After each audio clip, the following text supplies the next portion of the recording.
طيب everyone, thank you for joining PlusOne Media. Let me give you a quick background story on why I wanted to do this podcast and how will you guys benefit from it. So after covering the 2024 presidential elections, I met a lot of people that are interested in politics, but I also met a lot of people that are not interested in politics.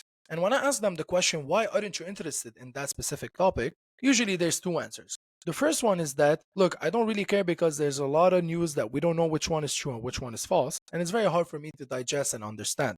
And the second answer is that I don't really care what's going on in the political world and specifically in the US because I live in Lebanon, I live in Dubai, I live in Saudi or in Paris. It doesn't really affect my day to day life. And look, they have a point. It might not really affect your day to day life if you don't live in the US.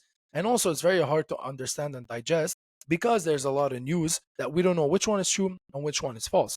But I always try to help them understand that by knowing and understanding politics, you'll be able to make better financial decision or smarter financial decisions, and you'll be able to make better plans for your future. So I'm going to give you also an example on why it's very important for us to understand politics. So when we read the breaking news, we think, or that breaking title, we tend to think that we understand the full on story. That part is part of a bigger spectrum or of a larger spectrum.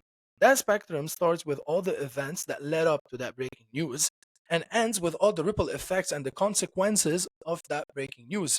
And my specific example is when Donald Trump assigned RFK as Minister of Health.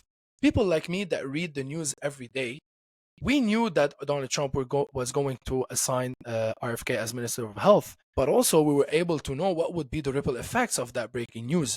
And one of those ripple effects were that the pharma stocks were going to drop. And we saw that Moderna dropped 5.6%, BioNTech and Novavax dropped around 7%, 7.2%, and Pfizer dropped 2%. So by knowing the ripple effects and the consequences, we were able to have a financial edge. And specifically, if you live in the Middle East, wouldn't you like to know where the Middle East will be in 10, 15, 20, 25 years from now? I believe it's very hard for the Middle East to reach a stable status because there's a say in politics. With every new US president, there's a new Middle East.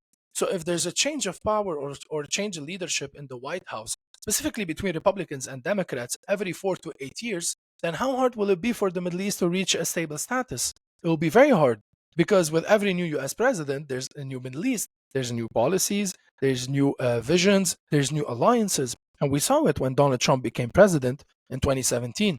In 2020, he created the Abraham Accords, and it was very hard for Iran to finance its proxies. But when he left and Biden came in, it was easier for Iran to finance its proxies, and we saw what were the consequences, hence October 7th.